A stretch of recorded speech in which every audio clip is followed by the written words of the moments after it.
Hey guys, Tyler here from Sauvé Solutions Group. I want to take a moment today and talk about the interview process. I've talked to a few people now who say the process that's out there is, well, outdated, obsolete, inefficient, etc. So I want to talk about a couple things that I think really make the difference. One, I want to start with the fact that quality of the questions as you as the interviewer ask, you're going to determine the quality of the answers that you're going to get. Right? If you're asking the person, where do you see yourself in 5 years? What sets you apart from other people? Right? I remember in high school taking a how to ace an interview course, right? It was kind of a evening kind of crash course, several hours, and they kind of taught you the best answers for these types of questions. So if these are the questions that we've been using since the 90s, and let's be honest, longer than that, it's time for them to change. I remember I got a promotion at one job where part of my job was to hire people. And so I looked at the interview process that they currently had in place and, well, it was horrible. It was the same questions people have been asking for 30 years. So I went and I bought a book. Yeah, I read. Be a student of your own life. Take control of whatever responsibilities you're given in your job and do the best you can. Expand your mind. So that's what I did. I went and I got a book and it was all about different types of questions talking about how to get stories out of people. That's the key thing. That's what you want to find out. Find out what are their values. More so, what are the values that you want in an employee? And what types of questions, what type of stories can your new employee, your potential hire, tell you to see whether their values align with what it is that you're looking for? To give you one example, one of my favorite questions that we did is, tell me a time you lost control of your emotions in the workplace.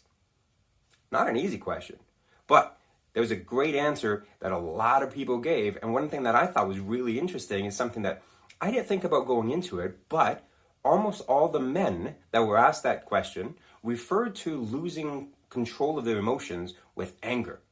And almost all the women that were asked that question thought that losing control of their emotion meant crying.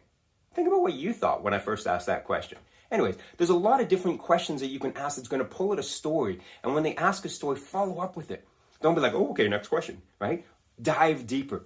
How did you resolve that question? Was it resolved in the best way possible? What was the conclusion of the story? How did it end? Or go further back to the beginning. Is that where this started? What was the source of the problem? How did you get there, right? Find out situations, tap into the life of how they experience. Because here's the thing, finding out how someone interviews is not necessarily how they're going to do the job. Learning how they operate in a situation, in an environment, is more likely, right? The other thing that's kind of a pet peeve of mine, I've had a few people that have vented to me in regards to this multiple interview process. And to be quite honest, there are some companies out there that are ridiculous when it comes to this. Interview after interview after interview, every single level of management wants to take their hour of your life. For what? You're never going to deal with this person on the job site. So why are they there in the interview process? That's micromanagement. So if you don't trust the managers to hire their own team, why are they there? Okay? If the person that you've hired to look after a team can't look after the team, can't hire a team, can't fire a team, maybe they're not the best person for the job, and that's what you should be looking at. Okay? You should be interviewed by your direct manager and maybe the manager above that. That's it. 1 to 2 interviews. 3 if you're really feeling greedy. I've heard of some places doing as many as 7 interviews. Insane. It's a complete and utter waste of time. And me, as a new hire, I would view that here's a company that is so disorganized, right, that can't prioritize, it's going to be a problem. And sure enough, those companies that are doing that many interviews, at least the ones that I've had experience diving into and looking behind the curtain, there are definitely a lot of other problems with that. So trust your managers, right? Or train your managers so that you can trust them to do a proper interview, right? I'll even throw in the comment section the book that I read that really changed how I do my interviews. Let me quickly check my notes because this was something I was talking about this morning during breakfast, see if there's anything else that I wanted to talk about. Oh yes, a silliness called working interviews. This is absolutely ridiculous and I think it should stop absolutely immediately. The whole purpose of having a probationary period, the first 3 months, the first 90 days of work where you can fire the person for any reason, right? You're like, yeah, you don't fit. Be gone. That makes sense. That's the point of the probationary period. If they don't fit into your company's culture, okay? This working interview, this getting free labor out of somebody, even for a day, is unacceptable. This should not happen.